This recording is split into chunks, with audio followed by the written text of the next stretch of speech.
بسم اللہ الرحمن الرحیم، السلام علیکم۔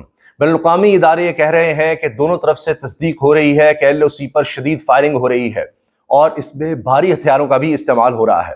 بھارت جارحیت سے باز نہیں آ رہا اور دھمکیاں لگا کر اور کشیدگی بڑھا کر اب خود پھنستا چلا جا رہا ہے کہ کرے تو کرے کیا، کیونکہ اس نے اتنی زیادہ نفرت پھیلائی ہوئی ہے پاکستان کے خلاف بغیر کسی ثبوت کے۔ یہ پہلگام کے واقعے کے فوری بعد انہوں نے ایف آئی آر بھی فوری درج کر لی اور اس میں الزامات بھی لگا دیے، تحقیقات کوئی نہیں ہوئیں اور اپنے اندر سے آوازیں اٹھ رہی ہیں۔ لیکن جب اتنی نفرت پھیلا دی اور جنگ کا ماحول پیدا کر دیا تو اب بھارت خود پھنس چکا ہے، کیونکہ اب اس نے خود اس طرح کا ماحول کریٹ کر دیا ہے، پیدا کر دیا ہے کہ جی کچھ نہ کچھ تو کرنا پڑے گا، کچھ نہ کچھ تو ہمیں کرنا پڑے گا۔ اب کچھ بھی کیا تو اس کا پاکستان نے جواب دینا ہے، جس کی مثال ایل او سی پر فائرنگ کا تبادلہ ہے۔ تقریباً 2 دن سے جمعرات اور جمعے کی درمیانی شب کہا جا رہا ہے کہ یہ شدید فائرنگ شروع ہوئی اور ابھی تک جاری ہے اور پاکستان مجبور ہے کہ وہ جواب دے گا۔ اس کے ساتھ شہباز شریف نے یہ آفر تک کی ہے کہ کسی بھی طرح کی انڈیپینڈنٹ غیر جانبدار انکوائری کروانا چاہیں، انویسٹیگیشن کروانا چاہیں کسی بھی عالمی ادارے سے تو ہم تیار ہیں کہ پاکستان کے ملوث ہونے کا آپ الزام لگاتے ہیں تو دیکھ لیں کہ اس میں کتنی حقیقت ہے۔ کیا بھارت اس آفر کو قبول کرے گا؟ نظر یہ آتا ہے نہیں کرے گا، کیونکہ اس کے بعد ثبوت ہوں گے تو پھر نہ، اگر کسی بھی طرح کا کوئی بھی ثبوت ہو چاہے کمزور ہی ہو تو پھر عالمی کسی ادارے کو بلائے گا، کسی سالس کو بلائے گا، دیکھیے ہمارے پاس ثبوت ہے کہ جی پاکستان کی اس واقعے میں انوالومنٹ ہے۔ مگر حقیقت یہ ہے کہ خود بھارتی اخباروں میں یہ بات لکھی جا رہی ہے، مستند اخباروں میں، کہ جن لوگوں پر الزام لگا کہ جو پہلگام میں فائرنگ کرنے والے تھے ان کے دو کے گھر گرا دیے گئے ہیں مقبوضہ کشمیر میں۔ تو اب اس کا مطلب یہ ہے کہ بھارت خود ایڈمٹ کر رہا ہے کہ پاکستان سے تعلق نہیں تھا حملہ کا، تو ان کے وہیں کے لوگ تھے، مقبوضہ کشمیر کے لوگ تھے جو اپنے غصے کا اظہار کر رہے ہیں، جو تنگ ہیں بھارتی تسلط سے، وہ اب اس طرح سے ریئیکٹ کر رہے ہیں۔ یہی بات بھارتی میڈیا میں جو لوگ بلائے جا رہے ہیں، ڈیفنس انالسٹ بلائے جا رہے ہیں، سابق جرنیل بلائے جا رہے ہیں، ان کی طرف سے بھی کی جا رہی ہے کہ یہ وہی علاقے کے لوگ ہیں جنہوں نے یہ سب کیا۔ تو پھر پاکستان کی انوالومنٹ کیسے آ گئی، جبکہ 400 کلومیٹر دور ایل او سی سے 400 کلومیٹر اندر جا کر یہ علاقہ ہے پہلگام کا، اور یہاں پر ہندو رسموں کے حوالے سے بھی یہ بڑا اہم ہے۔ آگے جا کر اس میں تقریباً ہر سال وہاں پر میلہ وغیرہ لگتا ہے۔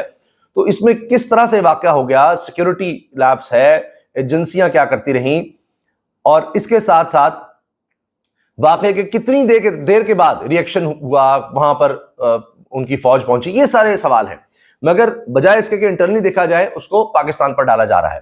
اب جہاں تک بات ہے پانی روکنے کی، سندھ طاس معاہدہ 1960 کا ہے، 3 دریا کا پانی بھارت کنٹرول کرتا ہے اور 3 دریا جو ہیں وہ پاکستان کے پاس رہیں گے، یہ بھارت سے ہو کر آتے ہیں، جن میں سب سے اہم سندھ ہے، اور اس کے علاوہ پاکستان کے پاس چناب اور جہلم بھی ہے۔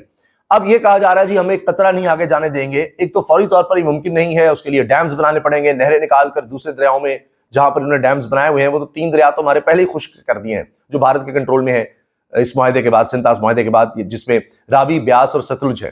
یہ دریا تمہارے خشک پڑے ہوئے ہیں کیونکہ پانی ان کا بھارت نے پہلے ہی روک لیا ہوا ہے، سوائے اس کے کہ وہ سیلابی صورتحال ہوتی ہے تو پانی چھوڑ دیتا ہے۔ اس میں ایک دوسرا رخ ہے، یعنی سندھ طاس معاہدہ ورلڈ بینک کے تحت ہے، وہ ثالث ہے۔ ابھی تک ورلڈ بینک کو کسی طرف سے یہ نہیں موصول ہوا کہ جی یہ معاہدہ معطل کر دیا گیا ہے۔ بھارت صرف اس طرح کے بیانات دے رہا ہے، پاکستان کے ہائی کمیشن کو بھی بلایا، اس میں بھی بات نہیں ہوئی۔ اب بھارت اگر ایسا کرتا ہے، ایک تو عالمی عدالت میں پاکستان کا کیس بڑا مضبوط ہوگا، وہیں سے معاملہ ختم ہو جائے گا۔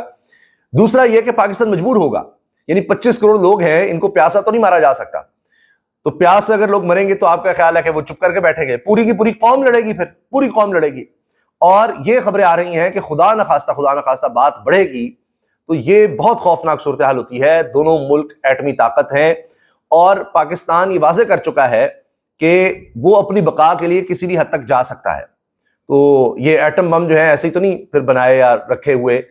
تو اس طرح کی کوئی اگر پاکستان کے خلاف مہم جوئی ہوتی ہے، سازش ہوتی ہے، جہاں پاکستان پر خدا نخواستہ کو بڑا حملہ کیا جاتا ہے، یہ پانی بالکل روک دینا، تو پھر بات بہت آگے تک جا سکتی ہے، کسی کا کچھ نہیں بچے گا۔ 3 ارب انسان، آپ سوچیں اس کی زد میں آ سکتے ہیں۔ میں سخت لفظ نہیں استعمال کرنا چاہتا، لیکن ایٹم بم آپ سمجھ جائیے کہ 3 ارب لوگ، یہ اتنی خطرناک جنگ ہوگی کہ سارے کے سارے پوری آبادی جو ہے اس سے ختم ہو سکتی ہے، خدا نخواستہ متاثر ہو سکتی ہے۔ تو یہ کوئی بچوں کا کھیل نہیں ہے۔ تو جب آپ جنگ شروع کر لیتے ہیں تو پھر کئی دفعہ روکنا مشکل ہو جاتا ہے کہ ایک گولی سے معاملہ شروع ہوتا ہے، لیکن کس طرح سے چیزیں رکیں گی بعد میں جا کر بھی بات پھر میز پر ہی آتی ہے۔ آپ جو بھی کر لیں ٹیبل پر، اب اس میں یہ ہوا ہے کہ امریکہ نے بھی بیچ میں پڑنے سے انکار کر دیا ہے. امریکی صدر ڈونلڈ ٹرمپ نے کہا ہے جی ان کے درمیان بھارت پاکستان کے درمیان کشیدگی چلتی رہتی ہے, یہ معاملہ خود حل کریں. پھر یہ بھی پتا چلا کہ سعودی عرب کے بھی وزیر خارجہ سے بھارت نے رابطہ کیا اور ان سے کوئی بات چیت کی. اب پاکستان کی طرف سے اسحاق ڈار نے رابطہ کیا اور بتا دیا ہے کہ جی اگر کچھ بھی ہمارے خلاف ہوا تو ہم اس کا بھرپور جواب دیں گے. ممکن ہے کہ بھارت نے سعودی عرب سے شکایت بھی لگائی ہو, بڑا کچھ کیا ہو کہ جی ہم یہ کریں گے تو آپ پھر بیچ میں نہ آئیے گا فلاں, یہ تو اسحاق ڈار تک بتایا گیا ہو کہ جی حالات بڑے کشیدہ ہیں, وہ کہہ رہے ہیں ہم کچھ نہ کچھ کریں گے, تو اسحاق ڈار نے جواب دیا کہ جی پھر ہم تو جواب دیں گے. تو لہٰذا اب بھارت یہ سارا کچھ پھیلا کر پھنس گیا ہے. اگر وہ کوئی بھی قدم اٹھاتا ہے تو پہلے سے زیادہ بھرپور جواب دیا جائے گا. یہ بات خود ان کے ڈیفنس انالسٹ کہہ رہے ہیں کہ 2019 میں بھی کر کے دیکھ لیا, ہمیں نہیں فائدہ ہوا, اس سے پہلے بھی جتنا بھی ہم نے پاکستان پر اٹیکس کر کے دیکھا کوئی فائدہ نہیں ہوا, ہمیں کچھ اور کرنا ہوگا. اب کچھ اور کرنے میں یا تو یہ ہے کہ وہ کہیں گے جی ڈپلومیٹک پریشر بڑھانا ہوگا, کچھ اور انگیجمنٹ کرنی ہوگی, کوئی اور طریقہ کرنا ہوگا اپنے بہتر, یا دوسرا یہ کہ اس سے بڑا کچھ کرنا ہوگا. تو اس سے بڑا کریں گے تو اس سے بڑا جواب آئے گا. اب میں نے آپ کو بتایا لائن آف کنٹرول پر شدید فائرنگ کا تبادلہ جاری ہے, یہ بھی خطرناک ہے. بھارت جو انویسٹمنٹ سمجھتا ہے جی ملک میں لانی ہے, کرنا ہے, یہ ہے وہ ہے, اپنا امیج کرنا ہے, وہ بھی اس کا برباد ہوگا. ہم تو پچھلی 2 دہائیوں سے مقابلہ کر رہے ہیں, مسلسل ایک جنگ کسی کیفیت میں ہے. ہمیں تو عادت ہو گئی ہے پاکستانیوں کو, یہ دہشت گردی کے خلاف جنگ ہم لڑ رہے ہیں, جو یہ جنگ جو ہم پر مسلط کی گئی ہے. اچھا, جو بات میں نے اہم کرنی تھی, یہ جو سندھ طاس معاہدے میں کہہ رہا ہوں, تو ایک تو اس میں بھارت کو ہر صورت شکست ہوگی عالمی عدالت سے بھی, اور ویسے بھی پاکستان پھر جواب دینے پر مجبور ہوگا. یہ تو نہیں ہو سکتا, میں نے آپ کو عرض کیا کہ جی پیاسے مر جائیں, ہماری فصلیں تباہ ہو جائیں, خشک سالی ہو جائے, قحط سالی ہو رہی ہو اور ہم کوئی بیٹھے رہیں گے. بھرپور جواب دیں گے, کسی بھی حد تک جائیں گے. دوسرا یہ کہ چین جس طرح بھارت سے یہ دریا پاکستان کی طرف آ رہے ہیں, بہتے ہیں, تو ان کے پاس یہ کہیں کہ ایک ٹول ہے کہ جی ہم بند کر دیں گے, یہ کر دیں گے, وہ کر دیں گے. ہو بہو یہی بات چین کے ساتھ ہے بھارت کی. بھارت کے دریا چین کی طرف سے آتے ہیں, اور اہم ترین اب وہاں پر اگر چین ڈیم بناتا ہے, کچھ بھی کرتا ہے, بھارت چیخ اٹھتا ہے کہ جی وہ ہمارا پانی روکیں گے, یہ کریں گے, وہ کریں گے. اور جس طرح ہماری ڈیپینڈنس ہے ان دریاؤں پر, اسی طرح بلکہ اس سے بڑھ کر بھارت کی ہے, اس کی آبادی بھی تو زیادہ ہے. تو پھر چین کہے گا کہ ہمارا تو آپ کے ساتھ کوئی سنتاس جیسا معاہدہ بھی نہیں ہے, اور ہم اوپر بیٹھے ہوئے ہیں, ہماری طرف سے آ رہے ہیں, آپ نے تو پاکستان کے ساتھ کہہ دیا, معطل کر دیا ہے, ابھی منہ سے کہا ہے. اگر واقعی اس پر یہ عمل درآمد کرتے ہیں تو چین کی تو پھر بھرپور انٹری, اس کی تو موجیں لگ جائیں گی. وہ کہے گا بس آپ نے تو خود یہ کیا ہے, تو اب آپ کس منہ سے کہہ سکتے ہیں کہ جی پانی نہ روکا جائے یا کچھ ڈیم نہ بنائے جائیں, کچھ نہ کیا جائے. تو وہ تو بھارت کا پانی اسی وقت روک لے گا, تو بھارت کے لیے ایک نیا مسئلہ کھڑا ہو جائے گا, کیونکہ وہ مورل ہائی گراؤنڈ کھو دے گا, وہ جواز ہی ختم ہو جائے گا اس کا یہ کہنے کا کسی کو بھی کہ جی یہ پانی نہ روکے, نہ کریں, جب خود وہ معاہدے توڑ رہا ہے. چین کے ساتھ تو کوئی معاہدہ بھی نہیں ہے بھارت کا اس طرح کا جس طرح کا پاکستان کے ساتھ ہے. تو لہٰذا وہاں بھی یہ پھنس جائے گا, اور پھر اگر بات بڑھتی ہے تو چین کہیں نہ کہیں پھر بیچ میں آئے گا. تو امریکہ نے انکار کر دیا, امریکہ بیچ میں نہیں آ رہا. سعودی عرب کی طرف سے جو بھی فون کیا گیا اس کو بھی پاکستان کی طرف سے جواب چلا گیا ہے. تو لہٰذا اب یہ کشیدگی ہمیں مزید بڑھتی ہوئی دکھائی دے رہی ہے, اور یہ تو سوال ہی پیدا نہیں ہوتا کہ یہ بھارت سمجھے کہ جی کوئی کارروائی کریں گے اور اس کو کوئی نقصان نہیں اٹھانا پڑے گا, اس کو بہت زیادہ اس میں نقصان اٹھانا ہوگا. یہ چیز اس وقت واضح ہے, اور پوری دنیا کی نظریں اس وقت اب اسی خطے میں لگی ہوئی ہیں. ایک افسوسناک پہلو یہ بھی ہے کہ بھارت نے جیلوں میں قید پاکستانی ماہی گیروں, چرواہوں کے انکاؤنٹر کرنا شروع کر دیے ہیں.